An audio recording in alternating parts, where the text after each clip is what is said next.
Hello, good afternoon, and welcome back, everyone, to AWS Tech Tales. My name is Amara Reaño, and I am your host for today. Matt is out of the office today, but don't worry, we have two amazing guests that have a lot of good topics to come bring forward to you all today. As you all know, AWS Tech Tales is a show where we troubleshoot stories, recreate issues, and we all work on making sure that all of you are always following AWS best practices. And so, without further ado, I want to introduce my two guests for today, Humberto and Jason. So, I'll take the time for you both to introduce yourselves. Who wants to kick us off? You can go first, Jason. Oh, thank you. Thank you, Humberto. So my name's Jason. I'm a senior TAM here at AWS. I have been working here for just over 9 years. Talk about time flying. Mm-hmm. It's great. I love it here. I actually also live in Golden, Colorado with my wife and our two dogs, a little bit in the mountains. So bringing some of that mountain energy in today, hopefully some of the cool air to some of you where it might be hot. Uh, Fun fact about me, I'm also a volunteer captain at the Great American Beer Festival, which happens in Denver, Colorado every year. And I love to scuba dive. So, Oh, nice. That's yeah, awesome. You it's a must have great some pretty amazing underwater pictures. I I love it down there. It gives me a good reason to go visit near Umberto here. Yep. Thank you, Jason. So, hi everyone, and thank you, Samara, for having us today. My name is Humberto, and I am a senior TAM here at AWS. I have been with the company a little bit over 4 years now, and I'm based out of Miami, Florida. So, beaches and summer is right home. Hmm. Nice. Any fun facts, any hobbies, Humberto? Chess, I love. That sounds like I wouldn't claim it as something fun, but definitely I love doing so. So I'm a avid chess player. So I truly enjoy it. Nice. And we have some people trickling into the stream. We have Erie. Hi, Erie. Welcome back. Thank you for joining us today. And for everyone else. All right. So I know that we have talked before about the cloud intelligence dashboards. We kind of have touched upon the different ones that we have and how you can interact with them, the type of information that you can capture from them, and then just kind of help facilitate at the business org level. In today's episode, we're going to deep dive into two specific of those dashboards. So to try to kick us off in that conversation, I think Jason, you're the first one that is going to cover one of them. So let us know what you have covering and yeah, just the use case overall, how you're using them and how you're seeing customers use these dashboard. Excellent. Thank you, Zamara. Yeah, the dashboard I'm going to talk about today is new. It was just launched a few weeks ago. It's called the Pricing Change Analysis Dashboard. You And ready? Sorry for me to bring your screen. yeah, I'm ready. Okay, cool. Bring All it right, up. okay, perfect. Yeah, this is the official documentation of the Pricing Change Dashboard. It is part of the Cloud Intelligence Dashboards, as Zamara shared. And the goal of it is to provide insight into the impact of AWS pricing changes based on your actual usage. And I have a quote. I wonder if anybody has heard this. Usually we update it around reInvent, and I'll just read it here. As of November 2025, AWS has reduced prices 160 times since it launched in 2006. Wow, Um, no, I hadn't. That's the first time I see that one. It's good to know though. It is. And, I went and did a little diving and I counted another eight since November 2025. So it's what I love about this is it captures our commitment to our customers Hmm. Hmm. that our innovation, when we work and we manage to reduce our cost on something, we really work to pass that along to our customers. Yeah. So one of the so I've heard that, right? Like this is great. Um, this is a great piece of marketing messaging. It does speak to that, but the other quote I get from customers is that's a great statistic. So what? Right? this is an excellent question from our customers, and it Hmm. really is the core to the creation of this dashboard, right? Because um, that is great, 160 times, maybe 168 now, but what does it mean for me as a customer, for you? So with that, I want to switch to a demo here of the dashboard, if that's all right. Yep. Let's kick us off. I think that that's always like the question that we get, even outside of just the dashboard, just across. What is the benefit? What is the proposition that I get out of this? So, great point to deep dive into. Yeah, thank you. So again, this dashboard uses your own data, your customer data, my me as a customer, yours as a customer, individual data, and um, this dashboard runs a little bit of a DB analysis to show these cost differences that have resulted from these AWS price adjustments across multiple services, multiple accounts, multiple time periods. It works for every customer, from a single account up to our largest enterprise customers with multiple payer accounts and organizations. Um, um, it works all from top to bottom for everyone. Great. Um, So pretty much because I have heard from customers, for example, that need to have, if they have like more than one payer, then how do you bring those different payers unified under centralized? So what you're saying is within this specific dashboard, you can actually have that integrated as well. yeah, exactly. It's part of the benefit of being with a part of the cost intelligence dashboard suite Hmm. is if that data is all brought together, then it's available to be parsed and displayed and worked through in many different ways. Um, this So other dashboards you might know, the Kudos dashboard, Hmm. Cora for the cost optimization recommendations. Um, as a TAM, one that's near and dear to my heart is the extended support dashboard, Hmm. because I want my customers to get out of extended support. I want them not to pay us extra. I want them to get rid of that technical debt.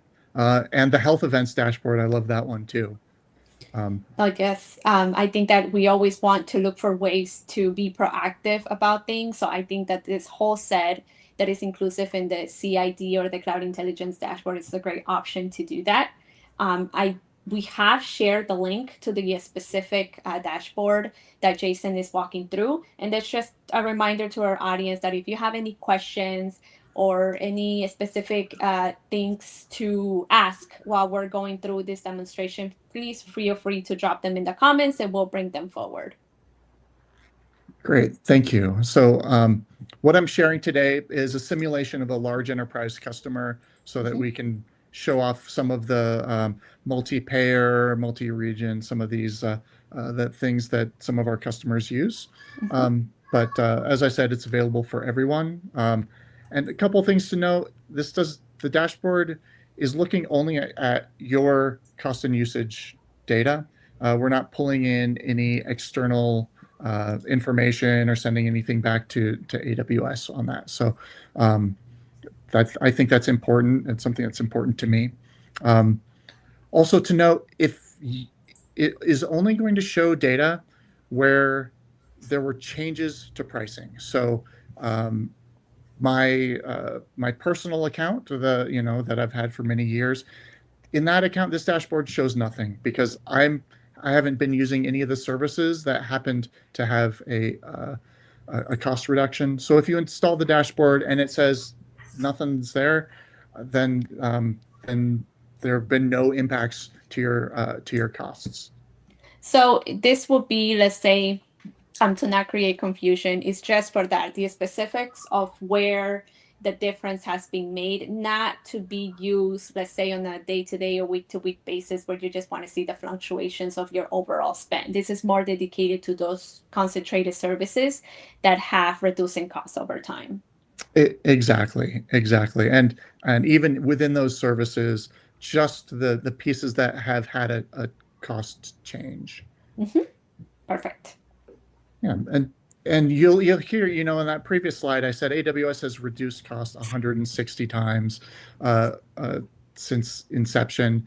But then you also hear me say pricing change, right? And the some of you may pick up on that. Um, there are occasions, and this is in the full transparency, which we think is important, that for one reason or another, a cost has increased. And since we are customer obsessed, we want people to know that. We don't want to hide that. Um, in my research, I've only seen it a couple of times uh, where that cost has increased. And like I said, if you think that might have happened to you, you can use this dashboard to see if that has happened for a service that you use.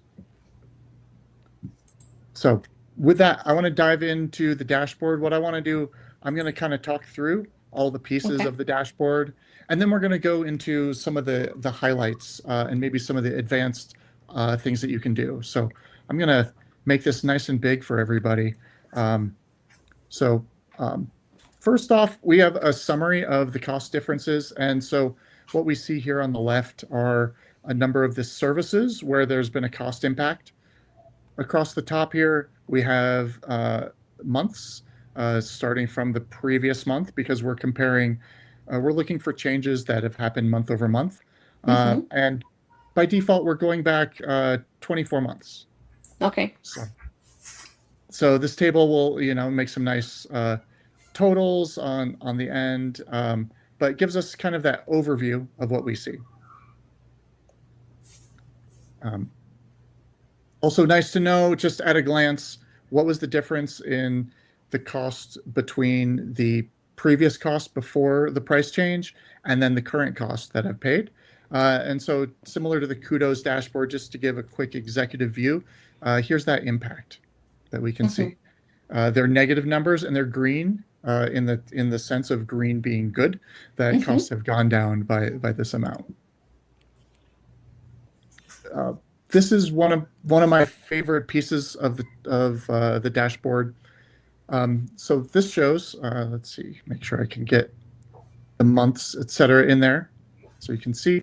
Um, this is a graph of the the service elements where there have been price changes over time and what that impact has been. So the orange line is what costs for this simulated customer would look like if there were no pricing changes done by AWS at all. Okay. And then the blue line is showing the cost, like the real cost for our customers, where the pricing change has been applied. It's based on your actual usage, so you don't have to say, well, last year the price was, $1, now it's 50 cents, but maybe my usage has been changing at that same time. And I think this helps highlight that. And there is a very, I guess, like noticeable correlation that happens, or breakpoint, I should say, in October 2024 with the sample data, where it just kind of kicks off the trajectory of like actually decreasing rather than continue to the projected increase. Exactly, exactly. And what we'll do, we can dive into understand, Mm-hmm. where did this price change come from? But we can see, when I highlight here, there is a difference in the prices before and after here. But yeah, between October and November, there's Mm-hmm. quite a change here. Yeah, and Bergetti, welcome back. Thank you for joining us today. Says, well, a real savings. Yeah, so pretty much it just kind of showcases that exactly. Yeah. So one of the things that we wanted to be able to show our customers is um, what that looks like. I might shrink down just a tiny bit here so that I can uh, get everything in here. But let's see. So here this customer has multiple payer accounts and multiple accounts under there. Mm-hmm. So this chart really helps us see the difference by month, um, by different accounts. So we can see account 128 here had a good amount of cost difference in May. 141 had an account 173 here. We can also go up and down by payer. Like if we go up, right, we're going up in the organization to see payer one and payer two. most of their costs here are in pair 2, but we can see that. Um, we can also use the drill up and drill down features to go from month to quarter to year as well. So very granular perspective of how you want to, I guess, either showcase internally or actually project these changes over time at the org level. Yeah, so we can see that impact over time. So here we're looking at the total cost impact over the time period. By default, we're pulling 24 months of data because after 24 months, the new price is the new price, or it's the price moving forward, right? It's no Right. longer a new price, if you will. But what we can see here is we're breaking down the product name for those savings. So over this Mm-hmm. period, this customer's seen $1.4 million difference in DynamoDB usage because of our price changes. And then key spaces was actually their number 2. Um, the others are in here, but they're much smaller. Okay. But those are just kind of like the more impactful changes that took Yeah, place. exactly. And to help understand that, you can kind of combine these other 2 tables in a way and twist it so that we're seeing by account name and service. So we can see that account 301 has had the largest impact with DynamoDB. That account has a lot of usage in DynamoDB. And then we see this account 128 is highlighted different. That account uh, uses a lot of key spaces for Apache Cassandra, and so very quickly we're able to see where those impacts have come through, and we can say over this 2-year time period, because of that price change, like there's been a $210,000 impact to this account specifically, and also specifically from key spaces.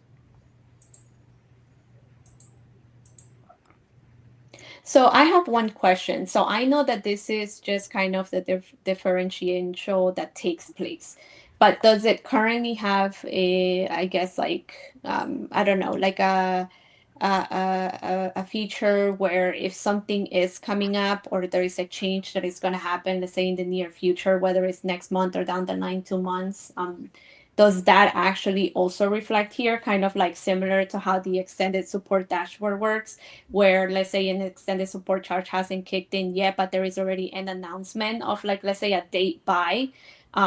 Does it kind of have the same concept here? Also, as of now, it's whatever the new price is versus going forward. So right now we're not pulling in those future price impacts yet, but that is Okay. something that we're looking at. That it involves a different set of data, really. Mm-hmm. With your cost and usage data, it's always the data that has already occurred, right? So Right. Mm-hmm. um, so projecting out, I think that's something that we're looking into being able to add in because it is important, right? When we say like extended support, or let's say um, we're going to reduce the cost in a month, and Mm-hmm. you want to know what that impact is going to be. So um, we're definitely looking at that. It's like I said, it's a different data. Mm-hmm. We need that input from the service teams themselves. So Right. becoming closer integrated with them, that helps. Um, so looking at just these 2 with this data, a little bit, you know, kind of similar. DynamoDB, we can get that total impact across all accounts. Uh, and looking over here, we can see which region, right? There's because this demo data that we've kind of brought some real customer data, merged it with some others, mixed it around. There's a lot of US East 1 usage, as might be expected for many customers. But then, we can see impacts US West 2, East 2. Some of them are very small, but we can capture that as well. Um, the last piece I want to highlight here is um, the SKU table. So this is kind of the data that underlies everything that we're seeing above. So when we want to know something specific, we can see in this table um, uh, that sort of data. So a good example here is DynamoDB read request units went from 25 cents per million to 12.5 cents, and we can see that rate here. And then we can see month by month, if I can get the right scroll bar, there we go. We can see month by month what that usage is and those cost difference, and we can actually see when that change took place, because we'll see, let's see, this, there we go. In, oh, trying to get to my month table. There we go. In October 24 to November 24, right, we saw that big change in the graph above, but we can see that usage was 928 million units, and the cost difference was $0. But then that next month, that cost usage went down a little bit, right? And we see that cost difference because of the price change there. So we can So get very, I guess, like in the table format of what the other visual does when it comes to just kind of seeing the difference in costs that incur over time. exactly. So one of the other things now to go a little bit deeper was one of the features that we have in this table is that in actually sorry, this table and the top summary table is that it is a clickable filter. Mm-hmm. So let's say we see DynamoDB is a big number and maybe dwarfs some of the other changes. So let's say we are interested in key spaces. So we can actually click on just key spaces and it will filter all the other visuals on this dashboard. So we can see cost differences. And like this cost graph looks very different, right? Where we can see usage um, uh, went down for a bit at the end of last year, and then starting March, April here of 2026, that usage has gone back up and is actually higher than it was previously. And so, what this table helps us understand is even though my usage has changed, what is that cost difference? And so here we can see that we're saving 25, 30, $37,000 because of the changes in price that AWS made. And Got it. And then it becomes very specific to just that. It's like pretty much the whole entire dashboard just becomes specific to the information within key spaces itself rather than the summary of things as you had prior showcased. exactly. So we can see all that key spaces was in payer two. We can see those accounts where key spaces is being used. We can see uh, the regions, right? It was all US East 1. And then we can see the specific um, uh, line items that went Mm-hmm. into that change.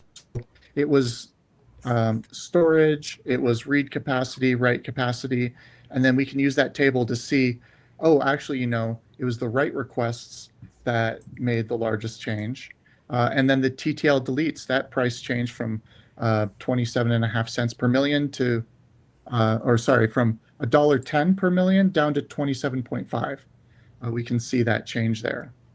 And we have a question from Bergetti. He says, can Jason show an EC2 2-year graphic of cost savings? Do we have that category on just EC2 itself? Or is not, has it been one of those services that kind of had those? There you go. Yeah, Okay. yeah. So that's a great question. EC2 is one of those where, um, because a lot of customers spin up and spin down EC2, Mm-hmm. right? Mm-hmm. The it's hard to estimate what that impact has been, right? And so we can see here uh, these changes over time, where we can see that cost difference is kind of minor, and why is that? We can see there's actually some increase and some decreases here, and so we might say, well, what's going on with that, right? Let's go Mm-hmm. down to our SKU table, and we can see there's actually a mix of, let's say, just for May, um, positive numbers, which are a price increase, and negative numbers, which are a price decrease. So we Okay. can see, um, Wait, uh, so the negative numbers are actually showcased as the ones that are in parentheses, correct? correct, yes. Okay, got it. Right. So for here, our customer might have a discount, or Red Hat was the biggest one that I saw a difference in, where uh, they actually, we had to pass through a um, a cost licensing increase from Red Hat, to our customers, and that Hmm. ended up showing a cost increase. And one of the benefits of this dashboard is you can see for that usage type what that impact was on your usage, and you can use that to uh, Hmm. drive your changes. Maybe you want um, to change from using Red Hat to a non-license added instance type. Maybe you see that, oh, because there's a change in maybe a certain instance type that you weren't using a lot of, that we've reduced the price on. Um, I don't think this data has it in it, but with some of our GPU optimized instances, Hmm. we reduced prices this past year, right? So um, that can be a sign to say, oh, well, I can increase my usage without increasing my overall cost because that price has gone down. It's too specific to like from one instance type to the next. Yeah, Exactly. totally understand what you're talking about here. Okay. Yeah, and so the other thing I wanted to highlight here was we have a number of filters here that we can use. If you've used like the Kudos dashboard, these are very familiar, where you can Hmm. filter by account ID, account name, service names. For our customers that have any sort of credits or discounting, you can switch between an unblended and a net unblended, which will show you your post discount uh, pricing. This demo data doesn't have that, so I'm not going to go into that here. But the other thing I wanted to show is the date range, right? So let's say someone asks you, well, this is great, you're showing me collected totals over 2 years, but I just care about 2026. Right. So I can come in here, I can filter from the beginning to the end of May, and I can see all of my visuals are going to update here. If I clicked it right, I Yeah. should. Where? Uh, No, I'm not updating there. Let's do it right. this way. It's going back from January through May. Oh yeah, from January. You're right. Yeah, Thank yeah, you. yeah. Hmm. I I was thinking it was much shorter. So We're already January halfway to through the May, year. right? And so we can see just those differences. Um, we can see it by those accounts still, and then that total cost difference now is, we saw like Hmm. 1.2 million, I think, before. So now we're seeing that total is closer to 700 some thousand for cost impact in 2026. That is correct. Like you can become more purposeful. Let's say you just want to have something specific for like the year that we're on, or if you just kind of want to see the impact between 2 years, then you definitely have the ability to do that. And then we have Forgetty say, thank you, Jason, for deep diving into those EC2 specifics. Yeah, you're welcome. Any last questions before I turn it over to Umberto? From my side, I think that you pretty much answered all my questions. I think that it's with all the CID dashboards, I really love the controls in having that opportunity to kind of play around with the specific data that you want to showcase. I want to remind everyone that is watching us today as well that just like with any CID dashboard that we have deep dive into before, you still have that ability to actually share these specific dashboards within your organization or within your team, however you see fit, whether you want to drill down to specifics or have it at the org level view. This is something that can actually be achieved as well. Uh, Borghetti has a question before we hand it over. Jason, can we see one service cost graphic without our data usage? So I'm assuming that what you're asking, Borghetti, is like let's say outside of integrating your data. You just want to see what the fluctuations are just for the service itself. Is that correct? And he says EBS, for example. Right. So one of the things that we did in this dashboard is since we're using actual cost and usage, um, if if you haven't used that service, Mm-hmm. we're not exposing that, right? Because Okay. it's not in your data. Um, uh, I think for me, if I was trying to pull that together, I'd look through the blog announcements and pull together those 160 or 168 announcements that have said that we've Okay. reduced price from this to this. All right. So then, just to answer your question, Brigetti, if there is it's an actual service that you're currently not using in your AWS account, then they will not be something or the data that will be showcased in the dashboard. It's only applied to what you're currently using, and that's where you're going to view those changes. If it doesn't apply to you and your usage, then you will not see that change happen in your dashboard. All right. Thank you, Jason. All right, thank you. And Humberto, I know that you have another dashboard to pull information for us. Are you ready for me to share your screen?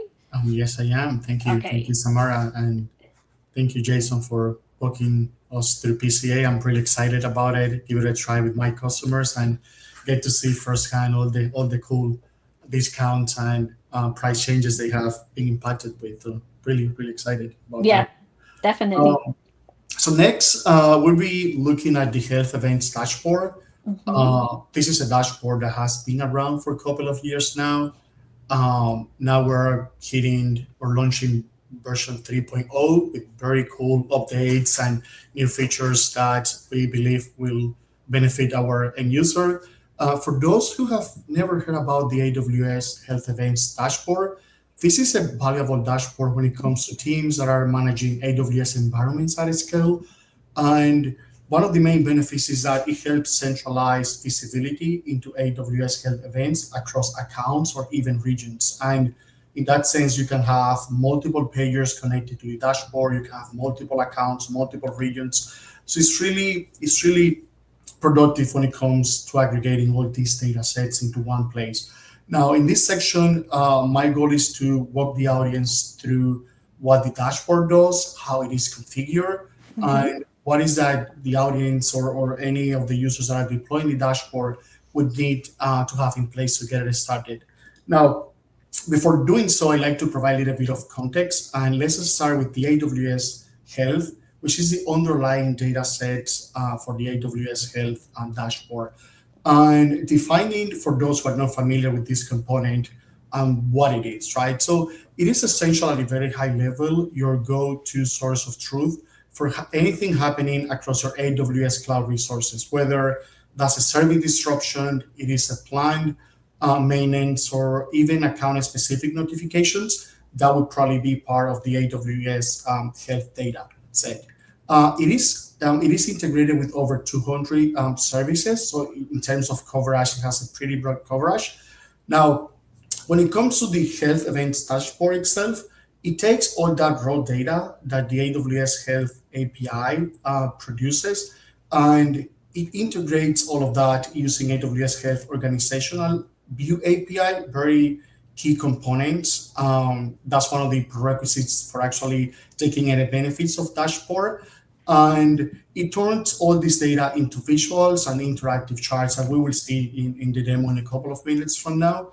Um, and again, the idea behind all of this is that instead of the end user hunting down through logs, Mm-hmm. multiple accounts, I mean, you get that centralized view right in one place. Now, when it comes to headline features, there are a couple that I would like to call out. First, let's start with the ability of the user um, that it has to drill down from high level summaries into granular details. So now, this is important for customers like, for example, the customer that I serve. They have like over 1,000 accounts, and on any given day of the week, they could receive like 100,000 notifications. So you could imagine this customer with multiple segments, with multiple teams within those segments. It could be really hard for a stakeholder to say, hey, this is something that might impact me or not. So that's one of the benefits that Mm-hmm. we try to convey with the dashboard. Um, Another important benefit when it comes to the dashboard is deprecating version tracking. And Mm-hmm. this is really helpful when it comes to planning. Let's say if AWS is sunsetting a version of RDS or Lambda, the dashboard helps you spot that early and plan accordingly for that particular or those particular events. Third, it provides you with upcoming event timeline. So, which is great if you think about it for operational planning. I mean, you can really see what is happening on the horizon because before it even catches you off guard. And there is another benefit that I would like to call out again is that it consolidates all this data set across your entire organization, not only one single account or a set of accounts. You can really, I mean, even for customers like the ones that we work, Jason and I, we work with, that they have over 1,000 accounts. I mean, we can collect the data for all these accounts and present it in one place. Now, there's two more important features that I don't think our documentation has caught up with. And those are two new fields that we have introduced in the latest version of the dashboard. One of them being persona. So in the past, I mean, you could have all these notifications. You could actually break it down, see if one of these notifications were about to hit one particular account. But it was really hard to know what kind of persona would be interested in the data set if you were to share it, right? So now with Mm-hmm. the first version of the dashboard, we have fixed that to some extent, where we have this persona field, and within the persona field, we have three personas defined, one of them being operations, the second one being security, and the third one being cost. So if you work, for example, for the financial team and you want to say, hey, what is in the roadmap for my organization and what is in the roadmap for my business, you can actually filter from an account and a persona point of view, and you can get a breakdown on that data really easily. The Oh, second, that's actually pretty great. absolutely, absolutely. And that was a challenge. That was a challenge in the past, again, especially with customers with hundreds of accounts Right. where we have multiple teams and we have to be conveying this information to. Like now, for instance, if we engage the security team for a particular customer, we can actually use that filter and say, hey, give me everything related to security. It doesn't matter the account, it doesn't matter the team. And we will see that in a sec. Once we go through the demo, you can actually export that data and ship it over to the stakeholder of interest. So it's really cool stuff. There is a new field as well that I personally like quite a lot, which is the actionability field. Again, with all the noise that all these AWS accounts are generating, like maintenance. And don't get me wrong, it's not like it is not important, but from a customer point of view, sometimes we have to prioritize, right? And say, hey, this is something that you really need to keep an eye on, and this is something that, hey, we're sharing for awareness. It happened, right? But it's something that you can also like kind of track like just how you want to handle going forward and then just kind of schedule as he goes over time, which I think it's a great approach as well in the proactive phase of us supporting customers. Right. So now we have this new field, again, actionability, where we actually indicate the user action required on your end, or is this just informational? Oh, So mhm. that explicitly highlight what is something that the customer needs to keep an eye on and what is just for the best of their knowledge. Um, We have Borghetti saying good. Yeah, I guess he likes the new opportunities that this dashboard is providing.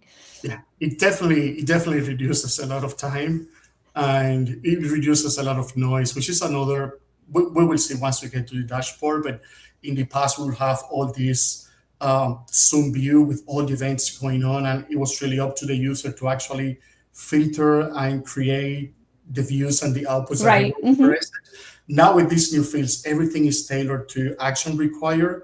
We want to explicitly call that out for the end user. And with the second field, which is the persona, it is really easy to trim down all that noise and volume of data to what actually you care about. Um, Couple of important points before I jump into the demo. Uh, Data, when it comes to this dashboard, the data can lag for 84 hours or 48 hours or more. Hmm. So it is not really like a real time dashboard. So it's not like for live incident response, in other words, right? Hmm. For that, we do have some other mechanisms that the end user could leverage. This is more for review and long-term planning. So that's what this dashboard is really about. Um, I won't go too much into the architecture, but it's very similar. I mean, we have the chance and we could do the same for PCA probably. It is very similar to any other Kudos dashboard that we support. I think the main takeaway of this one is you really want to have a data collection account for any of these dashboards that you Mm-hmm. deploy. And part of the rationale behind that is you don't want to create like infinite loop with the data being generated and collected on the same account. Mm-hmm. So we do recommend our customers for any Kudos deployment to actually have like a data collection account or dedicated account to collect this data. Um, let's jump into the demo dashboard. So I have it right here. So let's start from the top to the bottom. Again, this is a new version of the dashboard. It's 3.0. Okay. We have some new visuals into the dashboard that I'm really excited about, and I use it quite a lot in my day to day. So let's start from the very top. Similar to the PCA dashboard, we do have some filters that ship with the dashboard by default. Now, that doesn't mean that we cannot include new filters or add new filters. So pretty much while you're going through the dashboard deployment, it actually prompts you, right, if you want to create or add any new filters based on the data set that the dashboard consumes. So let's say you have some sort of like BU logic or business unit logic for your customer. I mean, you can use that as a filter or account IDs or even account names. So all the data basically that is supported that for the dashboard can be customized into a filter, which is a cool functionality, if you will. Um, so yeah, let's take a look at the view at the visuals top to bottom. On the right hand side, I mean, this is one of my favorites because it gives you an idea how many pages are connected to the dashboard. And Mm-hmm. what is pretty cool is that it also shows you the refresh data. So one of the challenges as a team I've seen quite a lot is that we're trying to share data with the customer, and we want to ensure that the data that we're sharing it is fresh data, right? Right. We That is want up to date when it was the last time that it was refreshed and checked by. Right. We don't want to create a situation where, like, we say to the customer, "Hey, this particular ETS cluster needs to be upgraded," and the customer is, "Yeah, but I did that like 2 weeks ago. Right. Mm-hmm. I cannot find that information that you're sharing with me." So this field right there is created to prevent a scenario like that. It tells you when that data set was last refreshed. It also charts how many accounts are part of that pager account and how many resources across all the notifications that we're sending out to our customers are part of that data refreshes report. Next, we have this is a new visual. I truly enjoyed this one because it gives you a summary of all the events, either past events, current events, or future events. So if you really want to answer some questions like, hey, how many events have we seen in our organization Mm-hmm. um, in the past? I mean, this is a way that this is a visual that you can come to and you can easily answer that question. Or how many events are in the pipeline, right? And you could see we have like two categories in that sense. We have the near, which are events that are starting 60 days from now, and then you have events that are happening in the future, meaning past 60 days. So all of that again is like a breakdown, so for the convenience of the user. Next, we have recent updates. I really like this one as well. And again, these two are part of the new design of the dashboard. These are newly visuals that we introduced.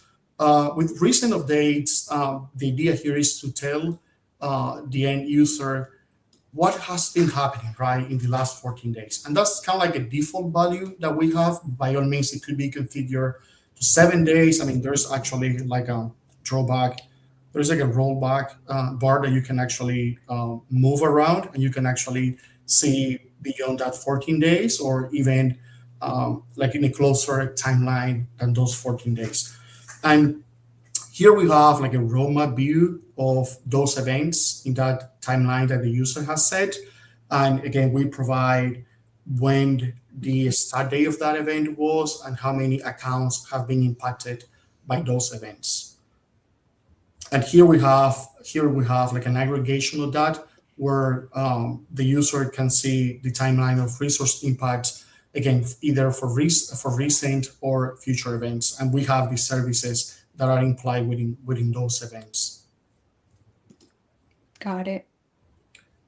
Next, we have the filter visual, and this is more similar to PCA, where you could actually narrow a particular time frame. Like, I let's was say, just gonna ask that question actually. So you beat me to it. I was just gonna say, can you yes, narrow it down to like in the specific, let's say if you're looking back at it from the operational perspective and you just want to look at, let's say, one specific month, if you have the ability to do that, since I didn't see it in the controls at the top. yeah, yeah, and probably because by default Mm-hmm. we might not have shipped the dashboard with that particular functionality, Mm-hmm. but this filter Mm-hmm. view, I would say this is one of the most dense visuals in the dashboard itself, because it gives you like a full bird eye view, right, of everything Mm-hmm. that is happening in the pipeline. So the previous one was more about something quick, some summarization of that data in the Mm-hmm. last few days or so. This is more about all the events that are in the pipeline. And again, like here we have like the persona fields that we can actually click on and see, hey, this particular event is about security, or I only care about security events. So can you give me that information? And the same happens with the status of the event, where you can click events that are near or events that are in the pipeline for the future, meaning past those 60 days. And you can even filter by resource status as well. That's another control or filter that we have added by default to the dashboard.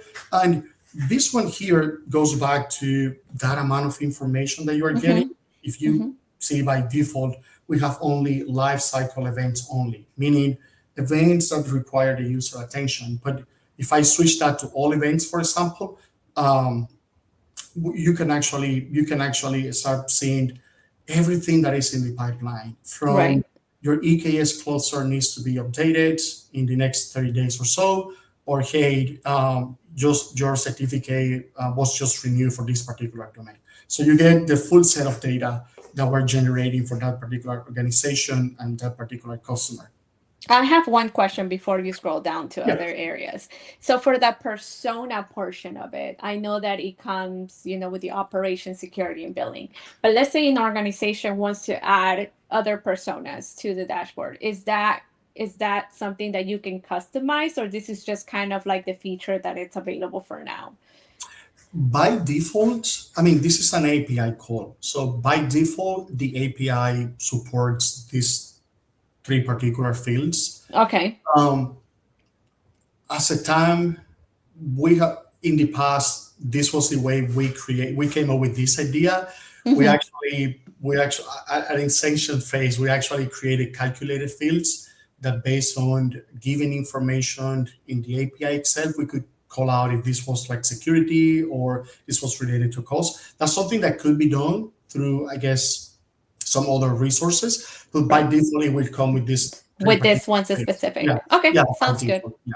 Which kind of abbreviates the amount of information that you get to only the matter of what you're after. You don't actually have to kind of dig through the information. It can already become displayed to you Right. for your purpose. Right. And part of that again is because each one of the events that are generated in the Mm-hmm. pipeline will have that field as part of the is creation, right? So when you call out that API, you can easily set that apart and say, hey, I only want from the personas field, I only want security. And that will be implying that in that variable value. So Gotcha. that's how we can create these filters, and that's how we can easily remove some of the other data that the user might not want to see. All right, sounds good. Yep. Next, this is also a little bit condensed. This is about providing the end user with a roadmap view. So here the end user can come and say, "Hey, I want to see what is in the pipeline, plan life cycle events wise, from a chronological order." Mm-hmm. I think they're missing some data here, and that's probably the demo data set that we Mm-hmm. are running in Mm-hmm. the background. But like, if we deploy it into production, we will actually see these values. And here we can see again the type of event, which is plan lifecycle event. We can see the actionability, and here we won't see it, I think, because of the underlying data set. But Mm-hmm. Mm-hmm. in production, we should be seeing if it is action required or informational.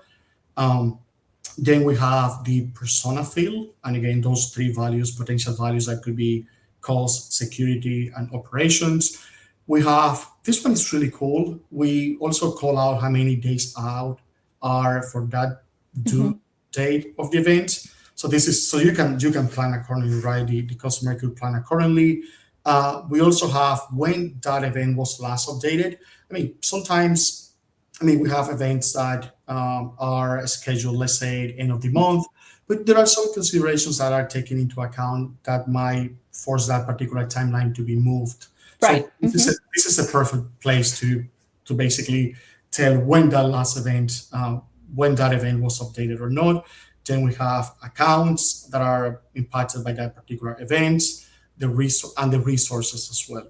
And one good thing about this visual is you can actually click on the event and you can actually see a description of the event, and you get a summary by default. But if you start clicking on the options that we have on the right, you can actually dive deep on that particular event and get like a full description of that event. What I like too is that in the days out, it actually also tells you like whether it's already past due. Like when you had it showcasing everything, it even had like kind of like the red flag of like your 15 days over, let's say the amount of time that you had at 25. So that kind of also showcases that you're probably behind in actually actioning those items. Yeah, that's a good call out. Right now, I think we do it with some negative value. Like if you Mm-hmm. look at like this one, for example, negative 25, and then it has like a red flag. That means that Mm-hmm. hey, you're past 25 days, you Right, better you're past those please. those they do. Yeah. Yep. And last but not least, we have the export functionality. I mean, we have seen the use cases where the customer, we not only want to provide with an alert, but we also like to share with them some action Mm-hmm. items they could take easily on their end. So that's the idea with this last visual. You can basically it has two offerings, if you will. You can either export the events from an account point of view, description point of view, or you can actually provide the customer with like a detailed report. It's either or. You could do like a high level report, or you can also do like a detailed report of that particular event and just share it with your customer via CSV or any interested party. So that's another cool functionality as well. And that's pretty much it. That's not sure if there are any questions or comments. But No, this is great information. And I think that you're finished writing time. We have 7 minutes left. So I actually want to use this time to ask you both. For those viewers that don't have, let's say, any experience with the CID with the dashboards, the cloud intelligence dashboards, they have not deep dive into how to, let's say, deploy them. Any, I guess, let's say, recommendations of how they go forward, what the options that they have to actually deploy these on their end. um, would you like to take that one, Jason, or I Yeah, can? I can talk to it if you want to pull up Yep.